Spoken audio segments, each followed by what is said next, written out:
Welcome to Radio Films. A voice narrative has been added to this classic film, so you can enjoy it without looking at your screen. Miracle on 34th Street. Made for TV, 1955. Starring Macdonald Carey, Teresa Wright, and Thomas Mitchell as Kris Kringle. An elderly gentleman is walking down a New York street. He has a well-groomed white beard and mustache. He knocks on a toy store display window with his cane. He is unhappy with the toy display. He tries to explain the problem, but the manager can't hear him. The manager points for him to come around to the front door. Your work, but you're making a serious mistake. Huh? With reindeer, I mean. You're putting Prancer where Dasher should be. And Blitzen should always be on my right-hand side. He should, huh? Yes, and another thing. Donna's antlers have 4 points instead of 3. But I don't suppose anyone would notice that except me. No, I don't suppose so. Say, who are you? My name is Kringle. Kris Kringle. Well, glad I could be of help. Bye. As Kris leaves, the manager shakes his head. Later at Macy's annual Thanksgiving parade, Kris is Santa Claus. He entertains some children on the sleigh. Mrs. Walker, the new Santa Claus you hired is wonderful. Where'd you find him? We answered the ad along with 100 others. He is good, isn't he? Well, the parade's ready to start. You coming? I'm going home and getting a hot tub. I may just stay there until next Thanksgiving. But you've worked so hard on the parade. If I want to, I can see it from the roof of my apartment. Bye. On the Santa Claus float, Kris waves happily to the crowd. Back at an apartment overlooking the parade, He was a clown last year. They just painted him different. My mother told me. She manages the parade. Wow, he's really a giant, isn't he? Really, Mr. Gailey. And you a lawyer. There are no such things as giants. Well, maybe not now, Susan, but in olden times, like the giant Jack killed in the fairy tale. Oh, one of those. I don't know any fairy tales. You mean your mother or father never read you any? My mother thinks they're silly, and I never met my father. You see, my mother and father were divorced when I was a baby. Well, that baseball player sure looks like a giant to me. Come in. Hello. My housekeeper told me Susan was here. I'm her mother. Yes, Susie's told me quite a bit about you. She's told me quite a bit about you, too. Man in the front apartment. Hi, dear. Parade's much better than last year. Good. Hope Mr. Macy agrees with you. Would you like a cup of coffee? Oh, don't bother. Don't bother. It's ready. I want to thank you for being so kind to Susan. All part of the plot. Surest way to meet the mother is to be nice to the child. What a horrible trick. Susan tells me you don't approve of fairy tales. I don't. I think we should be realistic and completely truthful with our children. Not let them grow up believing in a lot of myths and legends. Like Santa Claus, for example. I see. The parade's over, Mother. The acrobats were good. Those prices, they should be. Mother, I was thinking, we've got such a big turkey for dinner, and there are only 2 of us. Couldn't we invite Mr. Gailey? Couldn't we? Oh, dear. Oh, please don't bother. I'll just get a sandwich or something. It's an awful big turkey. Oh, it's not that, dear, but I'm sure Mr. Gailey has other plans. No, he hasn't. Have you? Well, as a matter of fact, to be truthful and completely realistic with the child, I must say I haven't. Please, Mother, please. Didn't I ask her all right, Mr. Gailey? Well, that all depends. Dinner's at 3 o'clock. Susan, you asked just right. later at Macy's store, Before those screaming brats arrive, I want to give you a few pointers on how to be a good Santa Claus. Go ahead. Now, here's a list of toys we have to push. You know, things we've overstocked. You'll find that a great many children are undecided as to what they want for Christmas. When this occurs, you immediately suggest one of these items. You understand? I certainly do. All right, here they come. You get up there and go to work and memorize that list. And remember, be jolly. You're working for Macy's. Kris whips up the list. Right, and that. making a child take something he doesn't want just because he bought too many of the wrong toys. That's what I've been fighting against for years. And what's that, Pop? Trying to commercialize Christmas. And a Merry Christmas to you. Now then, what's your name, little boy? Peter. And what do you want for Christmas, Peter? I want a fire engine just like the big ones, only smaller. It's got real hoses and squirts real water. I won't do it in the house, only in the backyard, I promise. Now, Peter, I see you're a very good boy, so you'll get your fire engine. You see, I told you to get me one. Yes, dear. Well, look, you wait right over there. Mommy wants to thank Santa, too. What do you mean by saying a thing like that? I've been all over town trying to find that kind of a fire engine. Macy doesn't have one. Nobody's got one. But you can get those fire engines at the Acme Toy Company on West 46th Street. Only $4.50. Wonderful bargain. Oh, I follow the toy market pretty closely. Macy's sending other people to other stores? Well, the important thing is to keep the children happy.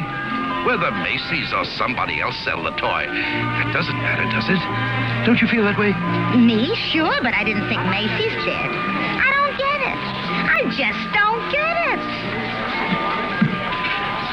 Oh, yes, we have skates. Nice shiny skates, and they're very good indeed. But I don't think they're the kind of skates you want. Now, they have really wonderful skates at Gimbals. Gimbals? The sales lady said I was to speak to you. You the head of the toy department. Yes, ma'am, yeah. Well, look, I want to congratulate you on Macy's and this new stunt you're doing, sending people to other stores. To think that a big store like this puts the spirit of Christmas before the commercial. I haven't done much shopping here before, but from now on, I'm a regular Macy customer.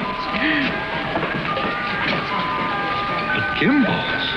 We flash back to Kris at the parade. And when you come to see me at Macy's, I shall tell you all about the wonderful toys.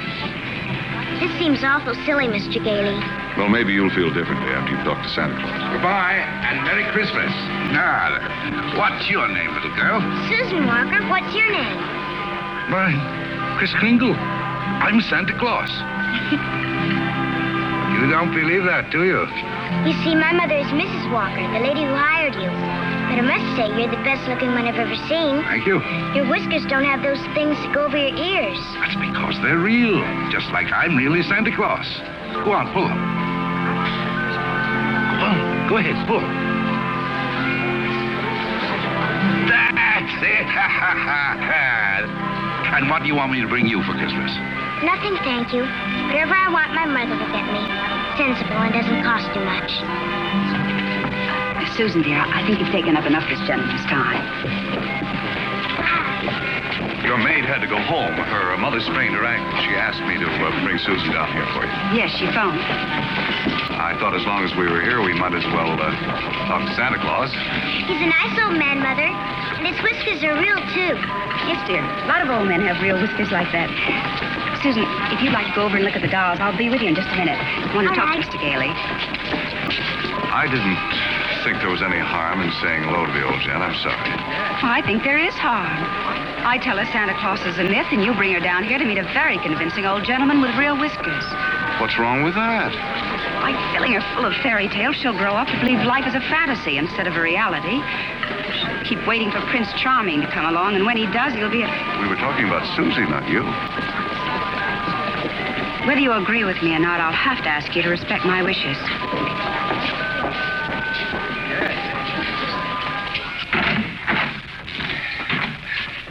You sent for me? Yes, sit down, won't you? This is a lovely little girl you have here. Thank you. Susan's the reason I asked you to drop down. She's a little confused. Would you tell her that you're not really Santa Claus, but there's actually no such person? I'm sorry to disagree with you, Mrs. Walker, but not only is there such a person, but here I am to prove it. Oh, no, you don't understand. I want you to tell her the truth. What is your name? Kris Kringle. I'll bet you're in the first grade. Second. No, I mean your real name. It is my real name. Second grade. Good gracious. It's a progressive school. Oh, progressive school. Well, where did you get such a lovely outfit? Macy's. We get 10% off. Susan, would you go in and talk to Mrs. Adams for a minute? All right. Goodbye, young lady. Hope I see you again soon. I hope so, too. Bye. Kris Kringle. Address, Brooks Memorial Home for the Aged. If you care to call them and ask for Dr. Pierce, he'll be happy to confirm it. Age is old as my tongue and a little bit older than my teeth. Now, really. Well, that's the truth. Next of kin, Donna, Blitzen, Prancer. And Dancer.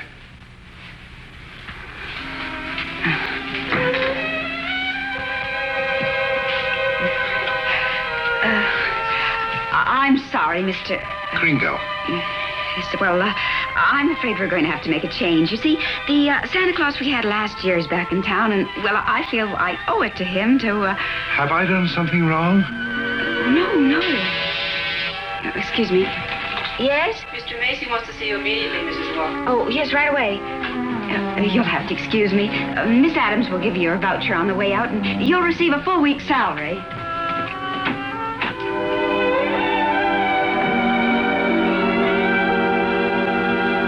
Mrs. Walker and the toy department manager arrive at Mr. Macy's office. Now, about that new sales policy that you two seem to have initiated. It would have been better to clear it with the sales department first, don't you think? Mr. Macy, Macy's Santa Claus sending customers to Gimbel's. Preposterous. What? Yet, we cannot quarrel with success. Telephone calls, telegrams, over 500 parents expressing their undying gratitude to Macy's.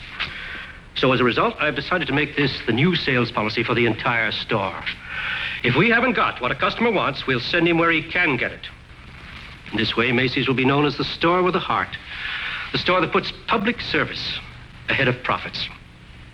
And consequently, of course, we'll make more profits. Well, I just wanted to express our appreciation and to tell you that in your Christmas envelopes, there'll be a more practical expression of our gratitude. Thank you, Mr. Macy. That'll be all. Thank you.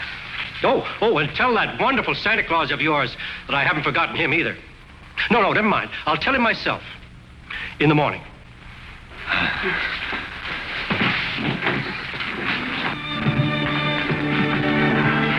Imagine, a bonus. I fired him. Who? Santa Claus? No. He's crazy. He thinks he is Santa Claus. Well, I don't care if he thinks he's the Easter Bunny. You better get him back. Well, it's too great a risk. He might have a fit or something. I tell you, the man's insane. Maybe just a little bit insane. Mr. Sawyer. What? We'll get Sawyer to examine him. He's a psychologist. That's what he's being paid for, to examine the employees. Can't get him back. He's already gone. Well, then you better scoot after him and get him, because if you don't, we're going to have a very unmerry Christmas. Oh, Mr. Kringle. Kris is leaving the building with his belongings. I'm afraid I acted rather hastily and perhaps unfairly. This other Santa Claus, well, Mr. Macy has found something else for him to do, and, well, we want you to stay on. Well, this is mighty good news. You see, Mrs. Walter, for 50 years or so, I've been more and more worried about Christmas. Christmas is not just a day, it's a frame of mind, and that's what they've been changing. Well, I'm glad you're taking me back. Maybe I can do something about it. And I'm glad I met you and your daughter. You're my test case. We are? Yes, in a way, you're the whole thing in miniature. And if I win you over, well, there's still hope. If not, I guess I'm through. But I'll try, and I'm warning you, I don't give up easily.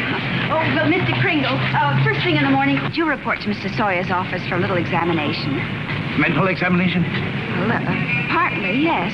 Oh, I don't mind. I've taken dozens. Haven't failed one yet. Yeah. How many days in the week? 7. How many things do you see? 4. Muscular coordination? Perfect. Who was vice president under James Monroe? Daniel D. Tompkins. I'll bet your Mr. Sawyer doesn't know that one.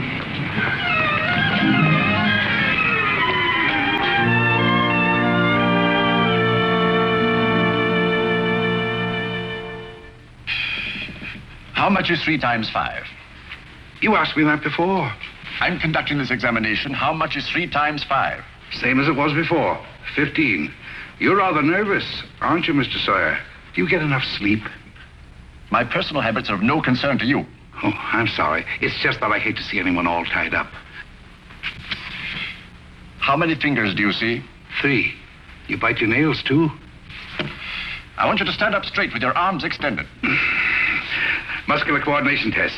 Surely I'll be glad to. Kris is correctly touching his nose, alternately with each arm. Like yours is caused by insecurity. Are you happy at home, Mr. Sawyer? That will be all, Mr. Kringle. The examination's over. You may go. And it may interest you to know that I've been a happily married man for 26 years. Oh, I'm delighted to hear it. Bye. Your wife, Mr. Sawyer? That's it. Agnes, how many times have I told you not to bother with the office? No, I give you a perfectly liberal allowance. If that fat, stupid brother of yours would get a job, you wouldn't have to be pestering me all the time. Not a penny. Back in Mrs. Walker's office. How long have you known him, Dr. Pierce? Well, he wandered into the home about 8 months ago. Looked the place over and said, well, it'll do. Just stayed on. Has he ever told you his real name? He said he was Kris Kringle. We never pressed him further. Mrs. Walker, after giving that man a comprehensive examination, it's my considered opinion he should be dismissed immediately. Dr. Pierce, Mr. Sawyer. Excuse me, didn't Kris answer the questions correctly? Well, yes, he did, but there was a complete lack of concentration. There's no doubt about it, he should be placed in a mental institution. Wait a minute. People are institutionalized to prevent them from hurting themselves or other people. His is a delusion for good. He only wants to be friendly, helpful. Mrs. Walker, naturally I cannot discharge this man. So when he begins to exhibit his latent maniacal tendencies, which I assure you he will, the responsibility will be entirely yours.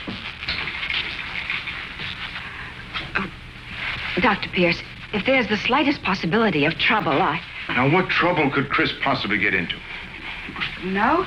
Well, coming to work, for instance, a policeman might ask him his name. Now, you know that would get him into a fight. Well, that could be avoided easily enough. Find someone here in the store to rent him a room. Then they could go to and from work together. Oh, yes, that would solve everything. That's a wonderful idea. Yes, isn't it? Your son's away at school. What about his room? Well, I'll talk to Mrs. Shellhammer as soon as I get home. In the meantime, you take Kris home to dinner. Oh, no, I couldn't. Oh, really, Mrs. Walker? If I can supply the room, the least you can do is furnish a free meal.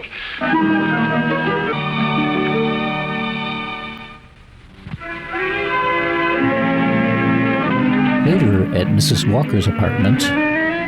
What sort of games do you play, Susan? I don't play much with the children. They play silly games. They do. Like today, they were playing zoo, and all of the children were animals.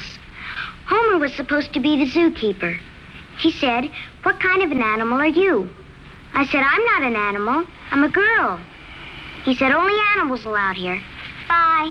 Oh, that's too bad. Sounds like a wonderful game to me. Of course, to play it right, you've got to have imagination. Do you know what imagination is? That's when you see something and it's really not there. Well, yes.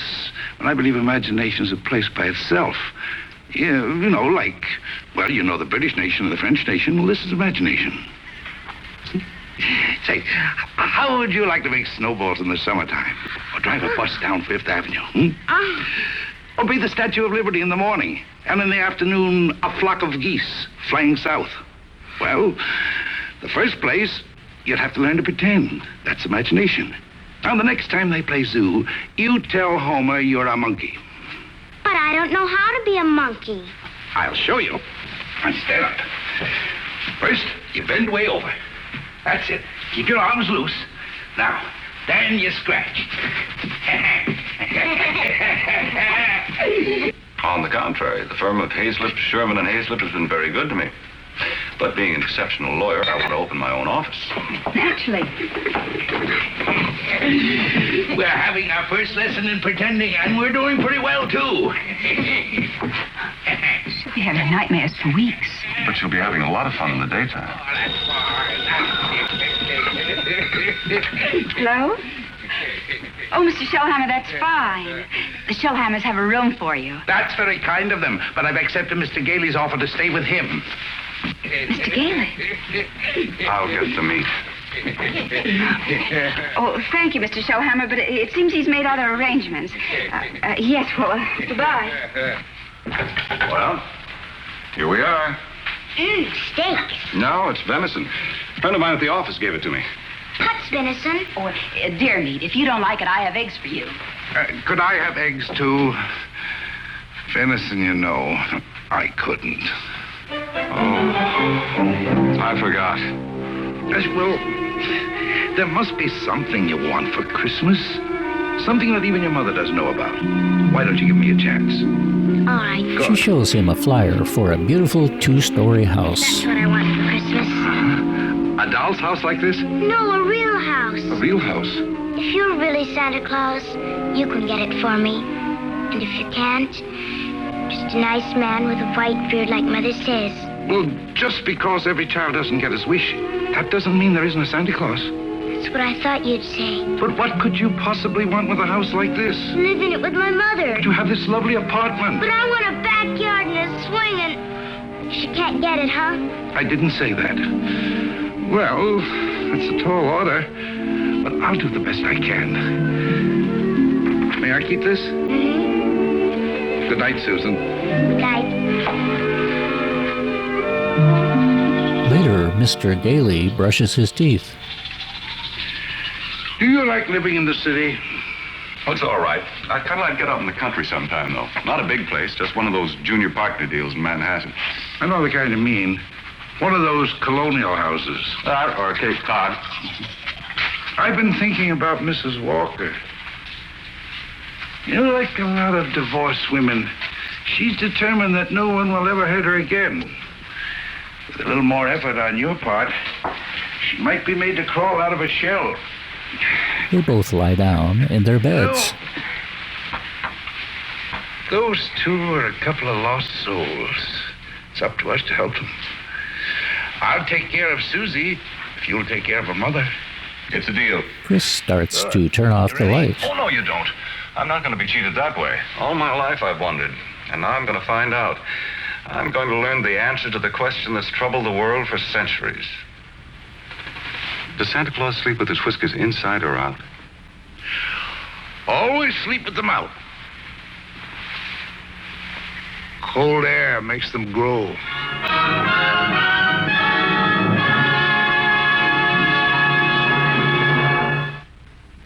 The next morning, the camera follows busy traffic from the apartment to Macy's.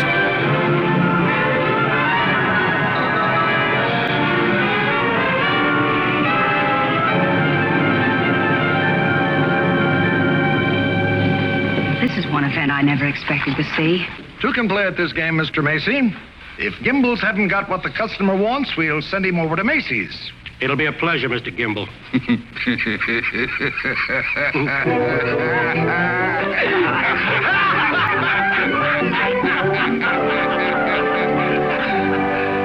There they sat, adult but children still, children at heart. It was summer, warm, glorious summer. The end. Do you like that story, Susan? Mr. Kringle, do you think I'm going to get my house for Christmas? Well, I can't promise, but we mustn't give up hope. Good night, Susan. Tomorrow evening, I'll read you another story. I can't. I've got to go to school. Isn't this vacation? Yes, but this is what they call a required function. Required function? The Fillmore Progressive School requests your presence at a special performance of a Christmas play to be given in the modern manner. What does that mean? A Christmas play without Santa Claus. Well,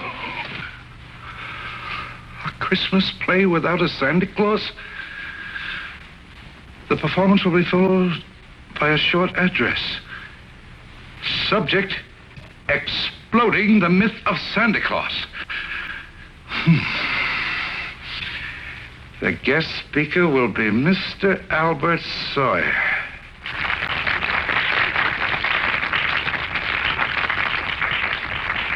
I'm very happy you enjoyed our little play. And now it gives me great pleasure to introduce our old friend, Mr. Albert Sawyer.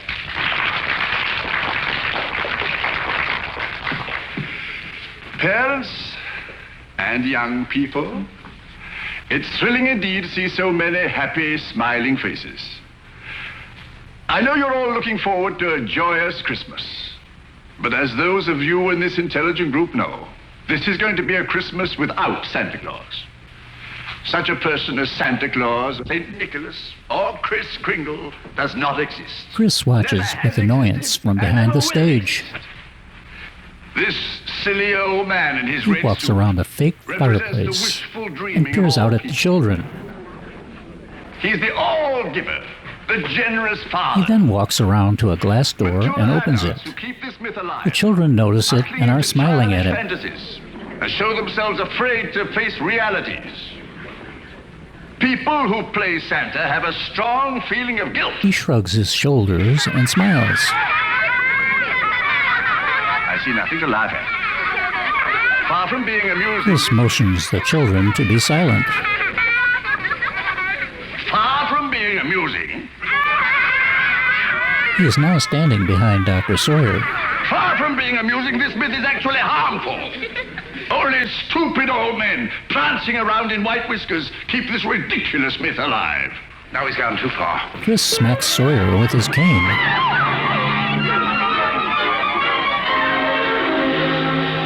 He became violent because I attacked his delusions, and he'll do it again. Well, if you ask me, I think we ought to get an outside psychiatrist to examine him. Then you better do it right away before Mr. Macy hears about it. Oh, that's right. You explain it to Mr. Kringle. After all, you're his Oh, friend. no, I can't. Well, I've grown very fond of him, and this is going to hurt him deeply. I just can't. All right, what can we do? I think I have it. You tell Kringle Mrs. Walker wants him to leave at once in order to have some publicity pictures taken with the mayor. I'll have a car waiting outside, and once we get him in the car, we'll drive him straight off to Bellevue Hospital. Yes, that'd do it. I'll ride up front with the driver.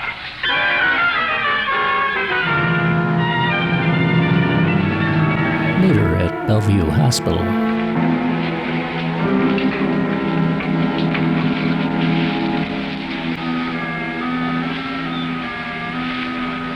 Oh, Kris. Hello, Fred. You flunked that psychiatrist examination deliberately, didn't you? Why? I had great hopes, Fred. I had a feeling that Mrs. Walker was beginning to believe in me. Now I know she was only humoring me all the time. Mrs. Walker didn't know anything about taking pictures with the mayor. That was Mr. Sawyer's idea.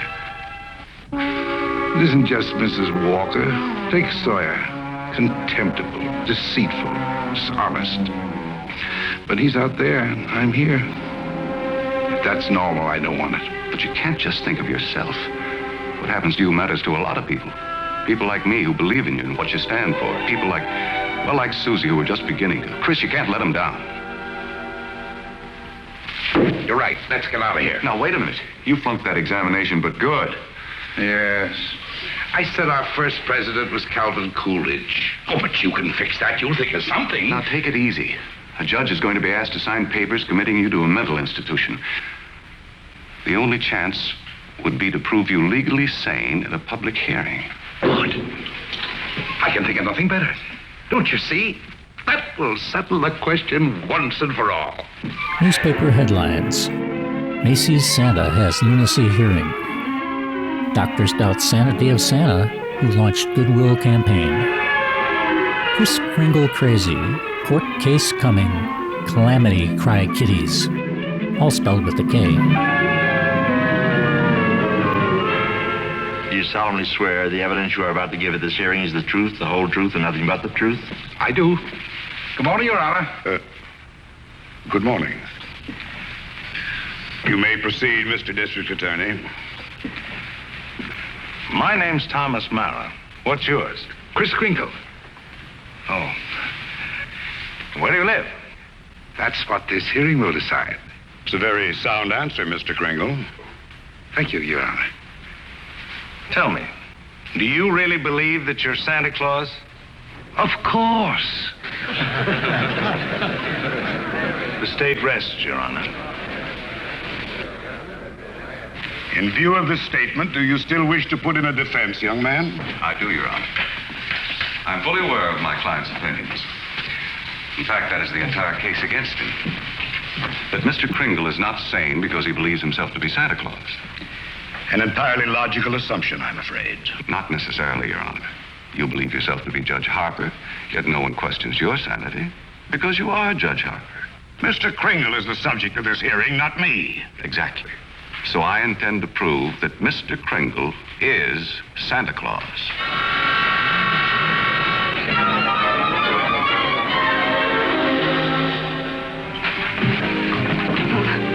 What does does Mr. Hayslip of Hayslip, Sherman, and Hayslip say about the trial? That I was jeopardizing the dignity of the firm, that I either dropped the case or they dropped me. So, leaving me no choice, I quit. Oh, Fred, you didn't. Well, I can't let Kris down. He needs me, and all the rest of us need him. Darling, he's a kind, wonderful old man, but... Well, you can't throw away your career because of sentiment. I'm not throwing a career away. I'll get by. I'm a darn good lawyer. This doesn't shake your faith in me, does it? This is a question of common sense, not faith. Faith is believing in things when common sense tells you not to. I wish you could let yourself believe in people like Kris, and in fun, and love, and joy, and all the other intangibles. Can't pay the rent with intangibles. And you can't live without them. Why don't you try a little blind faith, darling? String along with me. I think I've got a right to ask that. I think I have the right to ask you to be a little bit more practical and realistic. Yeah, I suppose you have. It's all cockeyed. Here we are, as close as two people can possibly be, and yet there's a loneliness about it. I've tried my best. I know you have, darling, and so have I. But we're going to need a lot more than each other's arms. And somehow I just don't think we've got it.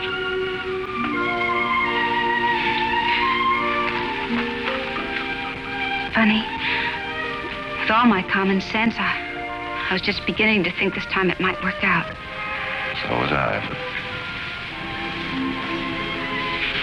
Can I help you trim the tree? Thanks, I can do it. Well, good night. Good night. Newspaper headline: R.H. Macy to testify at Kris Kringle's sanity hearing. Your name, sir? R.H. Macy. Do you recognize this man? Yes, he's an employee of mine, Kris Kringle. Do you believe him to be of sound mind? I certainly do. Mr. Macy, you're under oath. Do you really believe that this man is Santa Claus?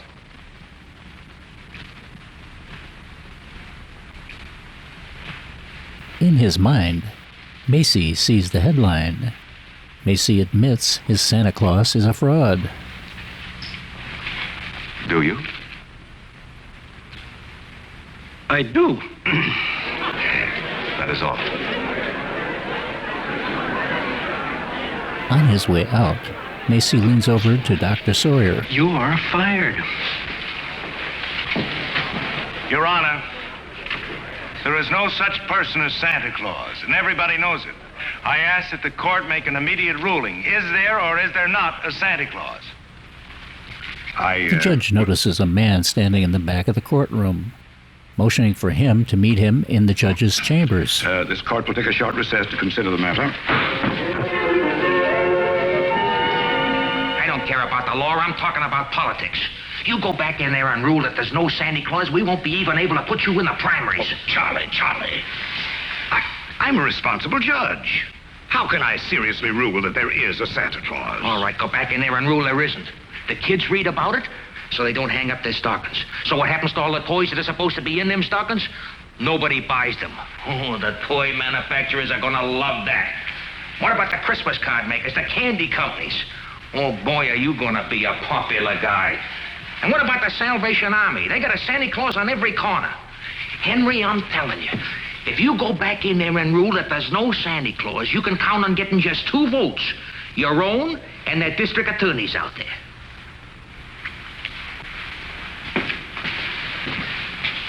One. District Attorney's Republican. The court will rise.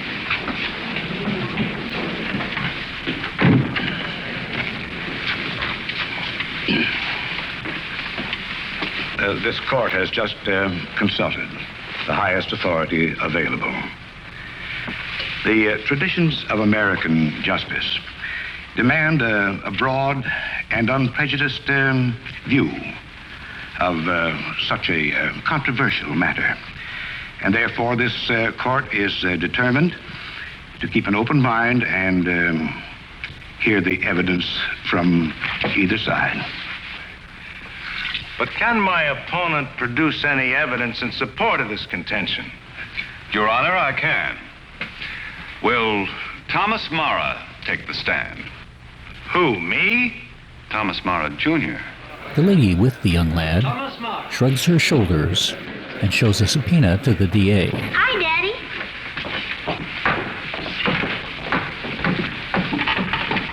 Tommy, you know the difference between telling the truth and telling a lie, don't you? Everybody knows you shouldn't tell a lie, especially in court.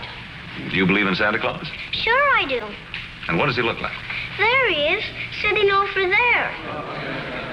I object, Your Honor. Overruled. Tommy, why are you so sure there's a Santa Claus? Because Daddy told me so. Didn't you, Daddy? And you believe your daddy, don't you? Sure I do. Daddy wouldn't tell me anything that wasn't so. Would you, Daddy? Thank you, Tom. Bye, Daddy. The state of New York is willing to concede the existence of a Santa Claus. But I ask that Mr. Gailey produce authoritative evidence that Mr. Kringle is the one and only Santa Claus. Your point is well taken, Mr. Mara.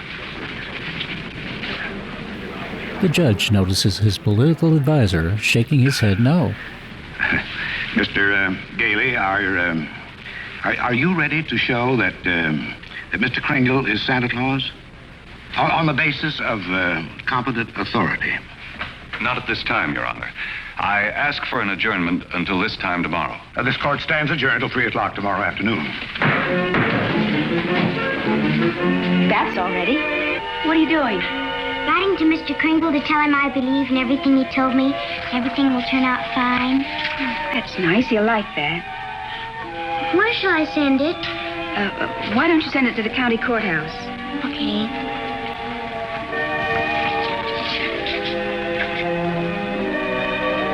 What did you write, Mother? I believe in you too, Doris. Go take your bath now.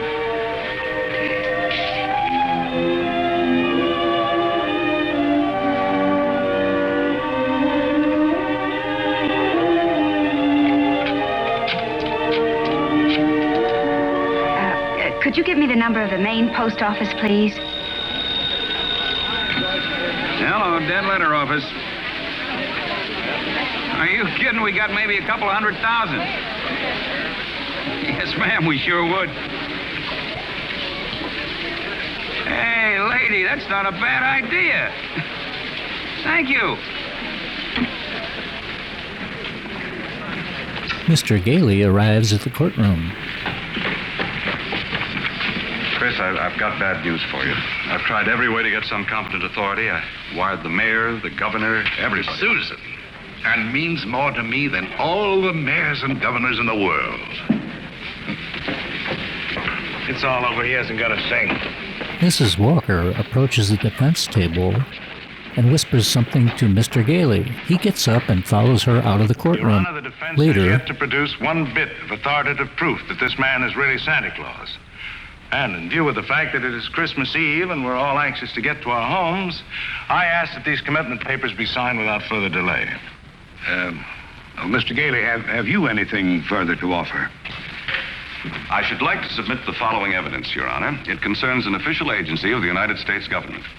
The Post Office Department, one of the world's largest business concerns, did a gross business last year of $1,112,877,174. Your Honor, I'm sure they're all deeply gratified to know that the Post Office Department is doing nicely, but it hardly has any bearing on this case. Furthermore, the U.S. postal laws make it a criminal offense to willfully misdirect mail or intentionally deliver it to the wrong party. Yeah, Your Honor, I'm sure that the state of New York is willing to admit that the Post Office Department is authoritative, prosperous, and efficient. For the record?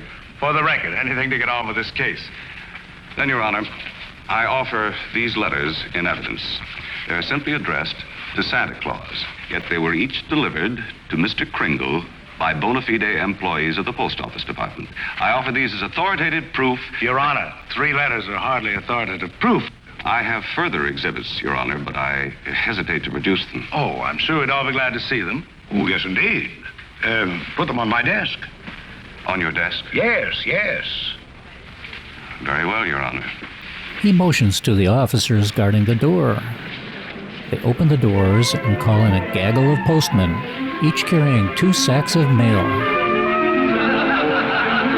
They proceed to dump thousands of letters on the judge's desk.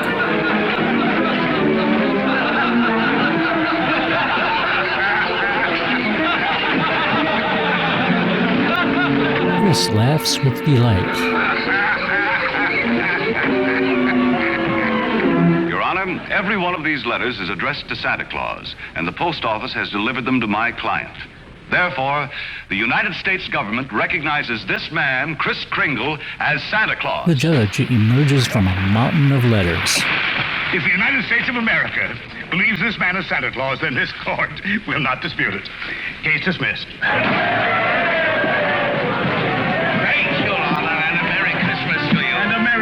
To you, Mr. Kringle. Oh, I got your note. It made me very happy. Oh, I'm glad. Kris, won't you come to dinner tonight? Tonight? No, I'm working tonight. You see, it's Christmas Eve.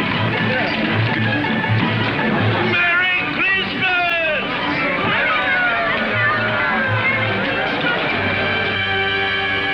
What's the matter with Susan? I think she misses Kris. Don't worry, young lady. Kris is bound to come. Didn't get my present, Uncle Fred. Why, darling, you got a lot of presents. Not the one I wanted. Not the one Mr. Kringle was going to get for me. What was that? Doesn't matter. I didn't get it. I knew it wouldn't be here, but I get a letter or something about it. Hello? Hello, Susan. Merry Christmas. Well, it wasn't really a promise. I said I'd do my best. You couldn't get it because you're not Santa Claus, that's why. Just a nice man with white whiskers like my mother says. And I shouldn't have believed you. Susan! Merry Christmas, Kris. I'm sorry Susan is disappointed in me. Oh, she'll be all right. Here's Fred. Merry Christmas. Where are you? Out at the home. Fred, we're giving a little party this afternoon. Will you bring Mrs. Walker and Susan out to help us celebrate? Of course I will. Now, you turn off the parkway at Seymour. Drive 3 blocks, then turn onto Ashley Drive. You'll see it on the right. Got it.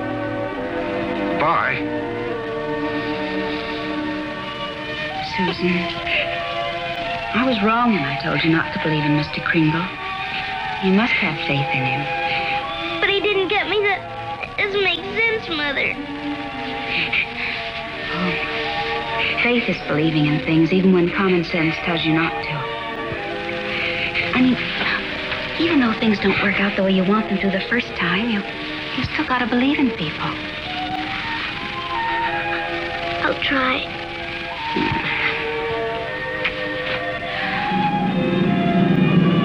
There it is, Ashley Drive. I do believe. I do believe. I do. Stop, Uncle Fred, stop! They stop in front of a house that looks just like the one in Susan's picture. Susan!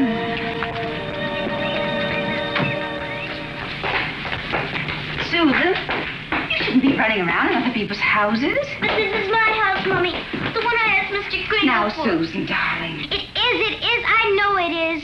Oh, you're right, Mommy. If things don't turn out right the first time, you've still got to believe. Mr. Kringle is Santa Claus. He is. I'm going to see my swings. You told her that?